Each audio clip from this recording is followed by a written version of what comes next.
병들면 불행한 것입니다. 병들면 행복이 없습니다. 그러나 그 가운데서도 특별히 보지 못하는 이 맹인은 더 불행할 수밖에 없다고 생각합니다. 오늘 본문에 등장하는 맹인은 선천적으로 맹인으로 태어난 그런 사람입니다. 한 번도 세상을 눈으로 보지 못한 사람입니다.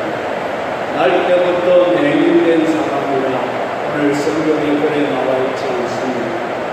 그 당시 유대 사회에서는 이런 맹인들을 볼 때에 맹인 그 자신이 몹쓸 죄를 지었거나 그 부모가 몹쓸 죄가 있어서 그 죄값으로 그 사람이 맹인으로 태어난 줄로 알았던 그런 시절이 있었습니다. 그래서 제자들이 예수님에게 물어봅니다. 선생님, 이 사람이 맹인으로 태어난 것은 누구 죄 때문입니까? 이렇게 묻습니다. 자기의 죄 때문입니까? 아니면 부모의 죄 때문입니까? 그때 예수님이 제자들에게 대답하시기를 그 사람이나 그 사람의 부모의 죄 때문이 아니라 그 사람을 통해서 하나님이 하시는 일을 나타내시고자 함이니라. 우리가 이것을 잘 알아야 합니다. 세상의 모든 피조물에는 하나님이 하시고자 하시는 일을 다 가지고 창조되었다는 사실입니다. 목적 없이 세상에 그저 던져진 것은 아무것도 없는 줄로 믿습니다. 공중에 날아다니는 새 한 마리도, 깊은 산 속에 홀로 피어있는 꽃 한 송이도, 바닷가에 쌓여있는 몽골 하나도, 그리고 끝없이 보이지 않는 망망대해도, 하늘에 떠있는 수많은 별들도, 천이면 천, 만이면 만, 모든 사람들의 얼굴을 똑같이 창조하지 아니하시고 다 다르게 창조하시니 이 모든 것은 그 사람을 통하여서 지금도 하나님 그들을 하나님의 일을 하게 하신다, 그런 말씀인 줄로 믿습니다. 본문에 등장하는 선천적 맹인도 무슨 죄가 그에게 있어서 맹인으로 태어난 것이 아니고 하나님이 지금도 그를 통하여서 하나님의 일을 하게 하시는 거라고 주님이 말씀하셨습니다. 그리고 하나님의 일은 낮에 곧 빛이 있어야 할 수 있느니라 말씀했습니다. 곧 밤이 올 터인데 어두워지면 그때는 아무도 일을 할 수가 없게 된다고 주님이 제자들에게 말씀하셨습니다. 그리고 이어서 주님은 자신이 바로 세상의 빛이라 말씀하시고 그 빛은 자기가 세상에 있을 동안만 비칠 것이라고 말씀하셨습니다.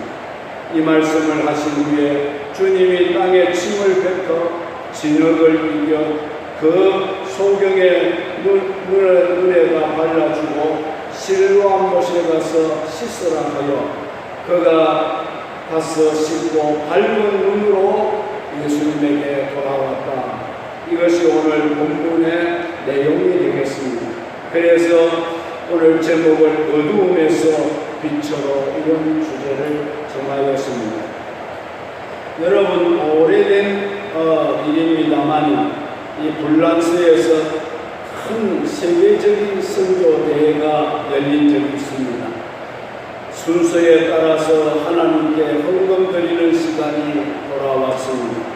헌금위원들이 바구니를 돌려서 헌금을 거두고 있는데 한 소경이 거금이 든 돈 봉투를 바구니에 넣는 것을 보고는 헌금위원들이 깜짝 놀랐습니다. 나중에 헌금위원들이 맹인을 찾아가서 물어봅니다. 어떻게 당신이 이런 많은 헌금을 드릴 수가 있습니까? 돈도 없을 텐데라고 했더니 그 맹인이 말하기를 매요 맹인은 하나님 앞에 헌금도 못하는 것입니까? 이렇게 되물었습니다. 제가 헌금을 할 수 있었던 것은 나의 친한 친구에게 자기가 물어보았답니다.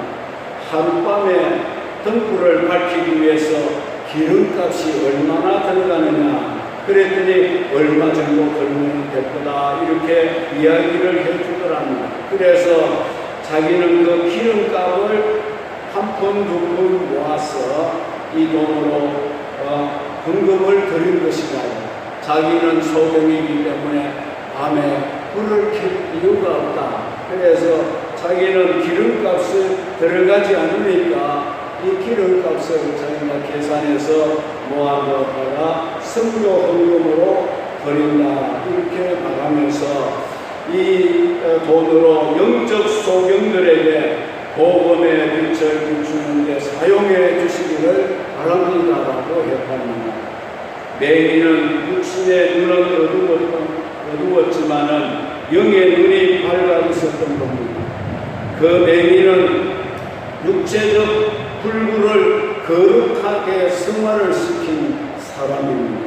그래서 영적으로는 누구보다도 밝은 길을 걸어가고 있었던 것입니다. 성도 여러분, 지금 이 시간 우리의 삶을 한번 돌아볼 수 있기를 바랍니다. 우리는 어떻습니까? 예수님 당시에 바리새인들처럼 육신의 눈은 뜨고 있지만은 영의 눈이 감겨져 있지는 않습니다. 예수님이 날 때부터 맹인된 사람을 찾아주셨듯이 빛 되시는 예수님이 우리를 찾아주시는 귀한 시간이 될 수 있기를 주의 이름으로 축원합니다. 우리를 어두움에서 빛으로 옮겨주시기를 바랍니다.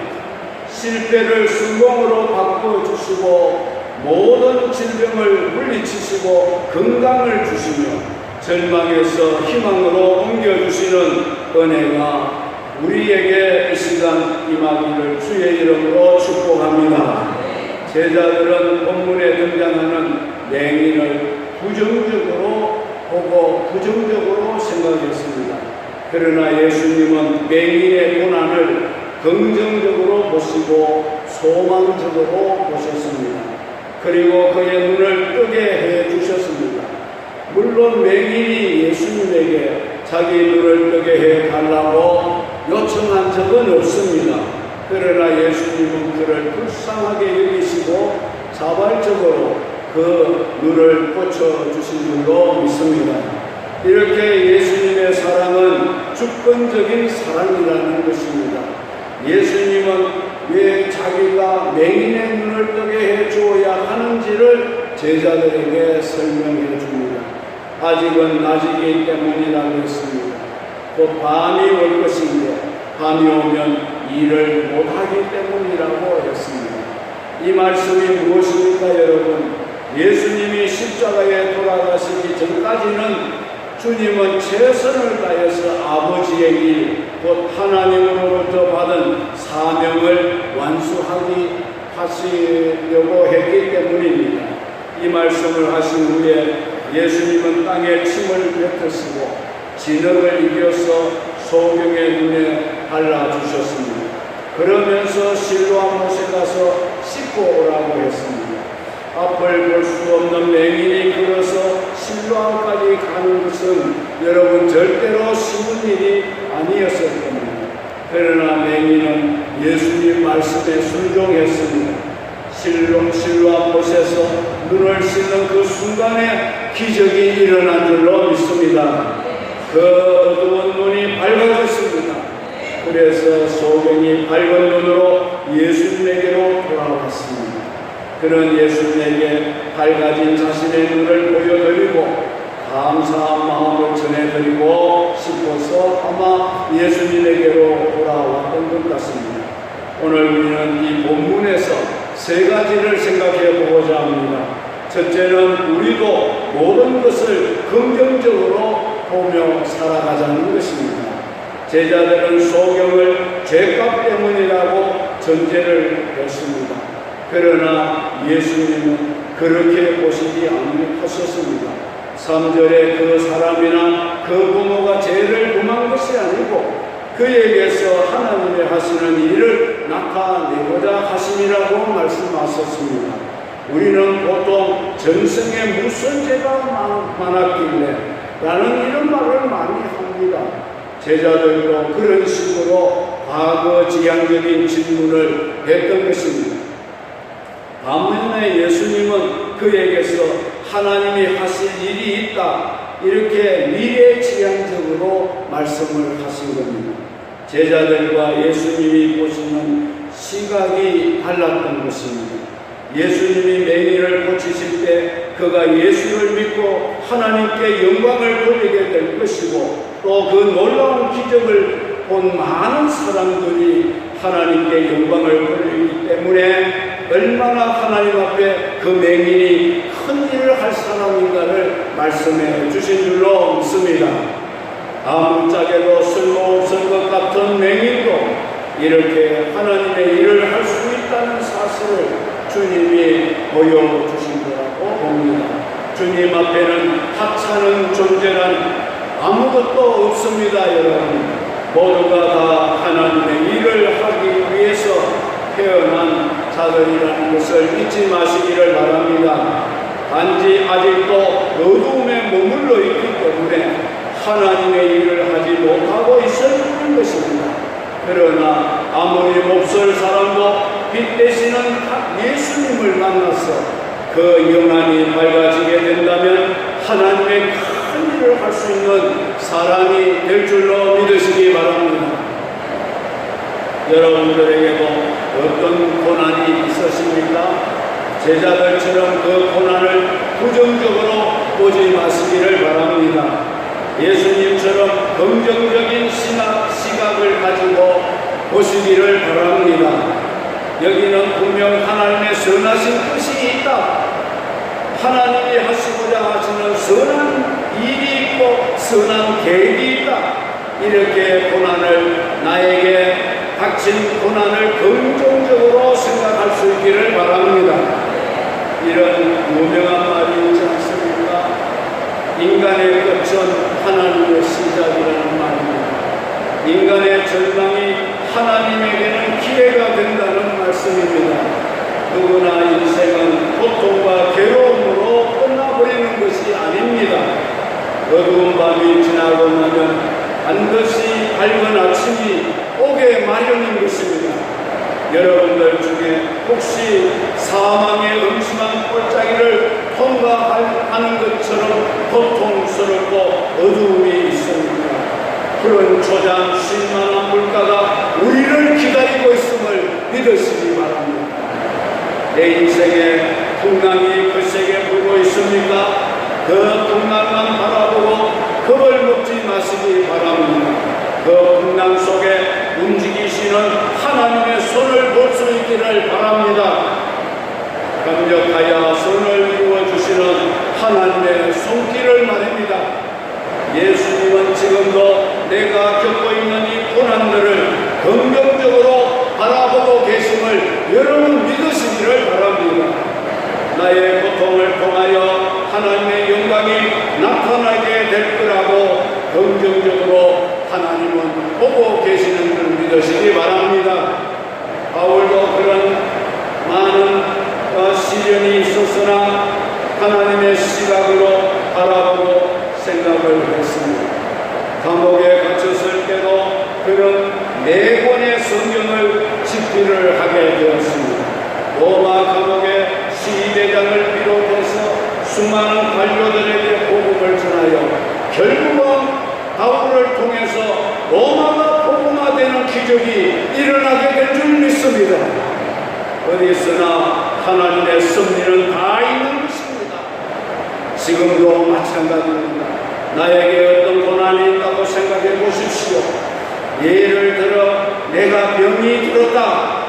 여러분, 인간적인 시각으로 본다면 나에게 그것은 아무 유익이 없습니다. 병이 들면 몸도 고통스럽고 또 입원도 하면 돈도 많이 들어가고 해야 할 일도 제때 하지도 못하고 무엇 하나 득이 되는 그러나 돌이켜서 우리가 하나님의 시각으로 우리의 고난을 바라볼 때에 사람은 병이 들게 되면 먼저 겸손해지는 것입니다. 그 다음에 또 진실하게 되는 것입니다. 모든 잘못된 것을 회개하게 되는 것입니다. 그리고 감사를 회복하게 되는 것입니다. 내가 병들어 봐야 모든 환우들의 심정도 이해를 하게 되는 것입니다. 그리고 병든 사람을 효과적으로 위로를 할 수가 있고 그들에게 효과적으로 전도할 수 있게 될 줄로 믿습니다. 내 입장에서 보면 고난은 하나도 나에게 득이 안 되지만 하나님의 입장에서 보면 나의 고난은 얼마나 큰 득이 되는지 모른다는 것입니다.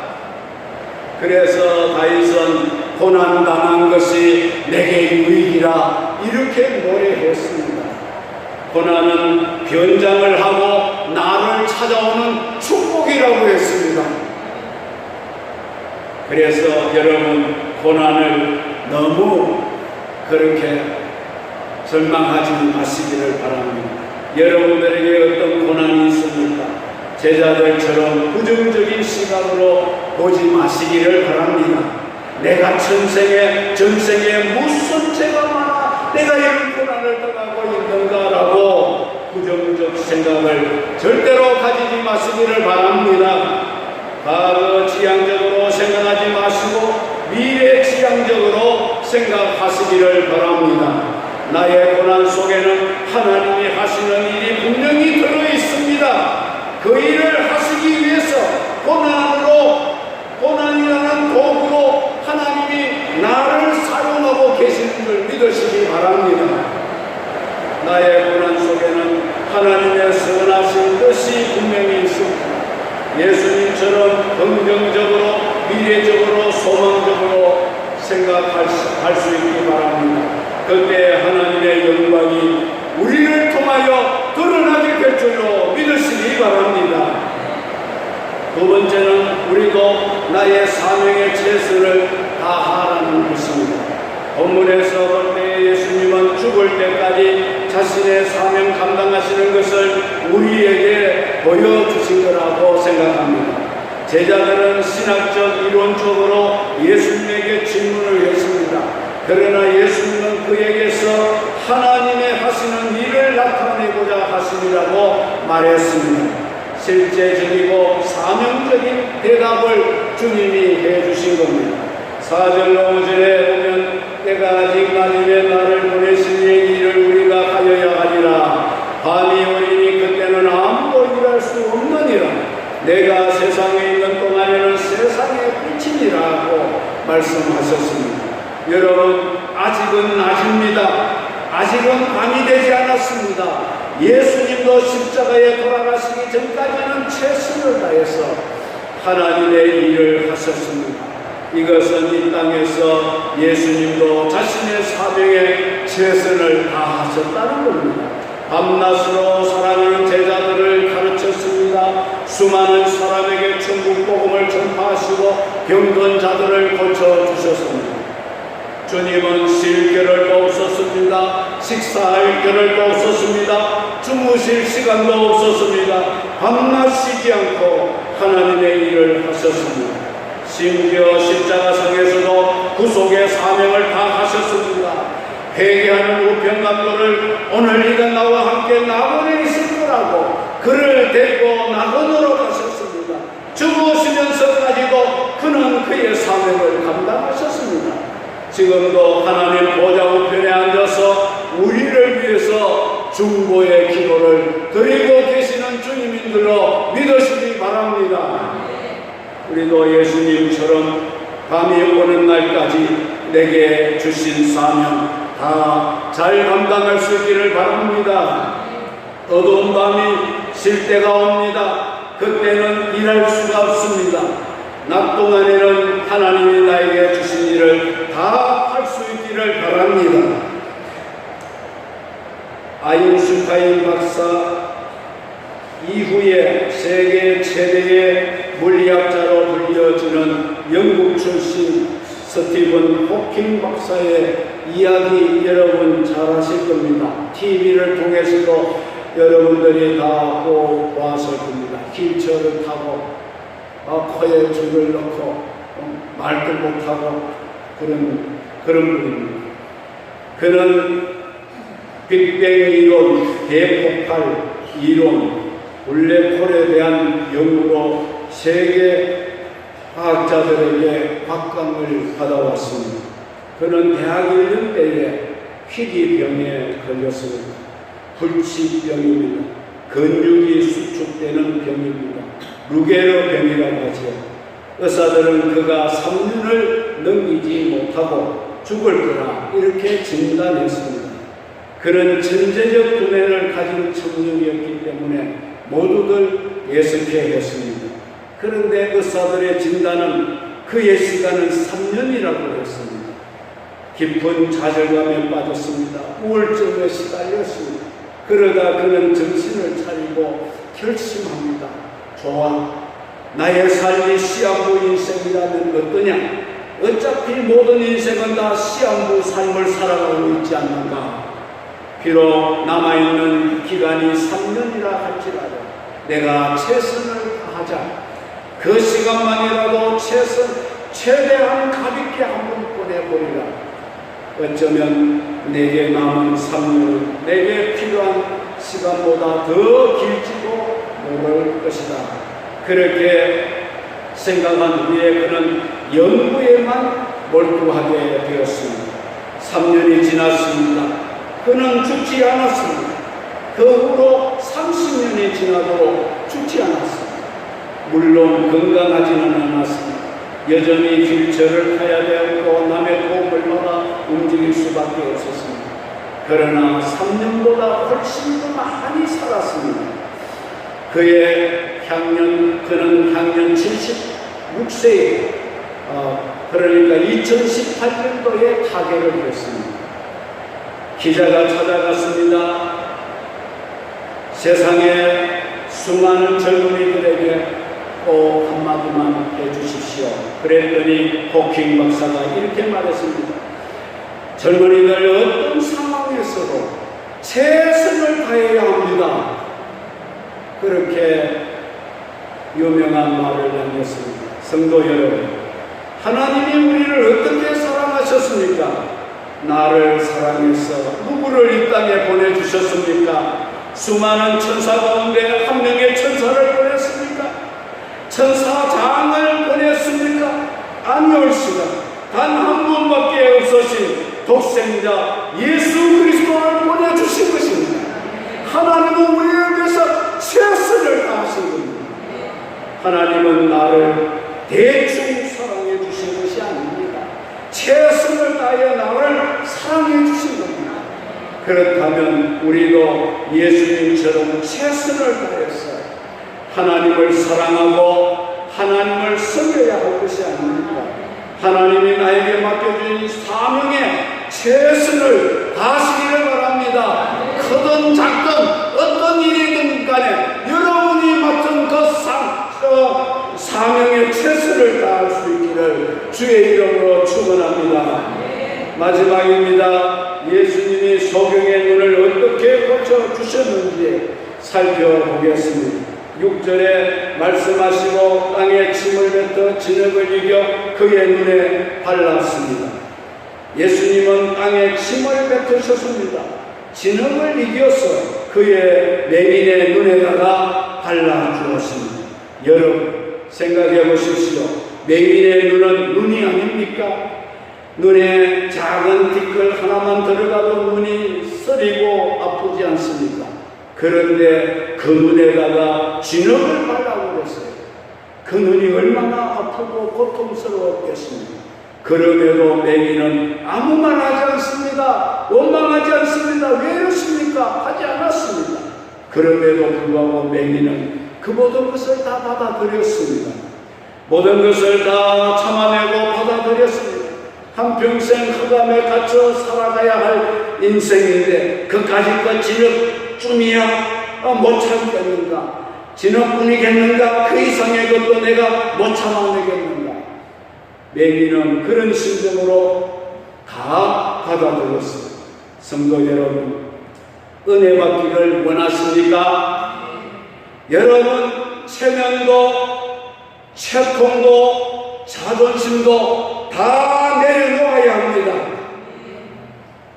내려놓을 때 하나님은 우리에게 은혜를 부어주실 줄로 믿습니다. 7절을 보시기 바랍니다. 이르시되 실로암 못에 가서 씻으라 하시니, 실로암은 번역하면 보냄을 받았다는 뜻이라고 했습니다. 예수님이 침으로 이긴 진흙을 맹인의 눈에 발라주셨다고 해서 즉시 그 눈이 밝아진 것은 아니었시다. 실로암 못에 가서 씻으라고 하신 겁니다. 그는 앞을 볼 수 없는 맹인이 아닙니까? 한두 걸음 옮겨놓는 것도 쉬운 일이 아닌데 실로암 못까지 간다는 것은 결코 그에게 쉬운 일이 아니었을 겁니다. 그러나 예수님은 실로암에 가서 씻으라 말씀하셨기에 당시 실로암 못에는 33개의 계단이 연못으로 내려가는 계단이 있었다고 합니다. 성한 사람도 내려가기가 어려운 33계단입니다. 맹인이 33계단을 내려가서 씻는다는 것은 너무나 힘든 일이 아니고 무엇이겠습니까? 그러나 이 맹인은 어떻게 했습니까? 7절 하반부에 보니 이에 가서 씻고 밝은 눈으로 돌아왔다. 예수님이 가라고 말씀해서 그는 천신만고를 겪으면서 끝까지 갔습니다. 씻으라고 말씀하시니 가서 그는 실로암에 물을 떠서 눈을 씻었습니다. 예수님이 말씀하셨는데 실로암이면 못 가겠는가? 요단강인들 못 가겠는가? 그런 마음을 가졌던 것입니다. 33개 계단 아니라 3300계단이라도 내가 못 내려가겠는가? 그런 생각을 가졌습니다. 그런 심정으로 그는 예수님의 말씀에 전적으로 순종하게 된 줄로 믿습니다. 예수님이 가라고 말씀하시니까 그는 힘이 들고 어려워도 갔습니다. 예수님이 씻으라 말씀하시니까 씻기가 힘들어도 씻었습니다. 여러분, 이것이 순종이라는 것입니다. 여러분, 어떤 문제가 여러분에게 생겼습니까? 하루 종일 미친 듯이 그 문제 해결하려고 동서남북 뛰어다녀봐도 소용없습니다. 그런다고 문제가 해결되는 것이 아닙니다.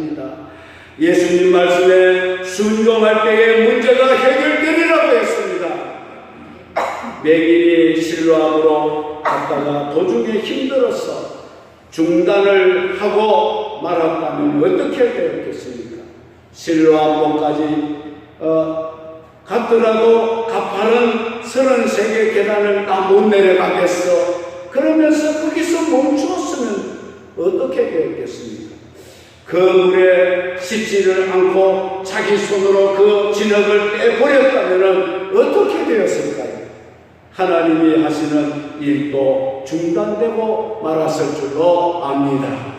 맹인이 모든 것을 참고 끝까지 순종했을 때에 놀라운 기적이 그에게 일어나게 된 줄 믿으시기를 바랍니다. 7절 끝부분에 이에 씻고 밝은 눈으로 봤더라. 그의 눈이 비로소 떠지게 되었다는 것입니다. 그리고 나서 그는 예수님이 계시는 곳으로 돌아왔습니다. 우리가 성경을 아무리 읽어보아도 예수님은 소경에게 이렇게 말씀하시지 않았습니다. 너는 실로암 못에 가서 씻고 눈이 밝아지거든 다시 내게로 돌아오라고 이렇게 말하지 않았습니다. 되돌아온 것은 전적으로 소경의 결단이었습니다. 10명의 나병 환자가 나음을 입었습니다. 그 가운데 돌아온 사람은 한 사람이었습니다. 그는 이방인이었다고 했습니다. 왜 그랬을까요? 예수님에게 감사의 표를 전하기 위해서 돌아온 거라고 생각합니다. 이 맹인도 마찬가지입니다. 주님의 은혜에 감사를 드리기 위해서 돌아온 겁니다. 우리 주변에는 이런 사람들 많습니다. 문제가 생기면 수시로 교회를 들락거리면서 하나님께 매달려 울고 불고 하다가도 문제가 해결되고 나면은 발걸음을 뚝 끊어버리는 사람이 있습니다. 나중에는 어디로 가버렸는지 흔적 없이 사라지는 사람들도 있더란 말입니다. 우리는 시작도 예수입니다. 끝도 예수가 되어야 합니다. 실패할 때도 예수입니다. 성공을 해도 예수가 되어야 합니다. 변함없이 예수 안에 거하는 그런 삶이 되기를 주의 이름으로 축원합니다. 오늘 우리는 맹인이 고침받은 기사를 살펴보았습니다. 맹인이 자기 문제를 해결한 것은 스스로가 해결한 것이 아니었습니다. 빛 대신 예수 그리스도를 만나서 해결했습니다. 예수 그리스도 그분은 우리의 어둠을 물리치시고 우리에게 빛을 비추어 주시는 분이신 줄 믿으시기 바랍니다. 우리를 어둠에서 빛으로 옮겨주실 분이십니다. 실패를 성공으로 바꾸어 주실 분이십니다. 우리의 절망을 희망으로 바꾸어 주실 분이십니다. 이 시간도 빛 되시는 주님이 우리 각 사람의 마음에 임할 수 있기를 바랍니다. 우리 마음속에 있는 어두운 그늘들 주님이 다 걷어내 주시고 주님의 빛으로 환하게 비춰주시기를 바라겠습니다. 그래서 우리가 다 어두움에서 빛으로, 절망에서 희망으로, 질병에서 건강으로, 실패에서 성공으로 바뀌어지는 은혜의 역사가 이 시간 우리 모두에게 일어나기를 주의 이름으로 축복합니다.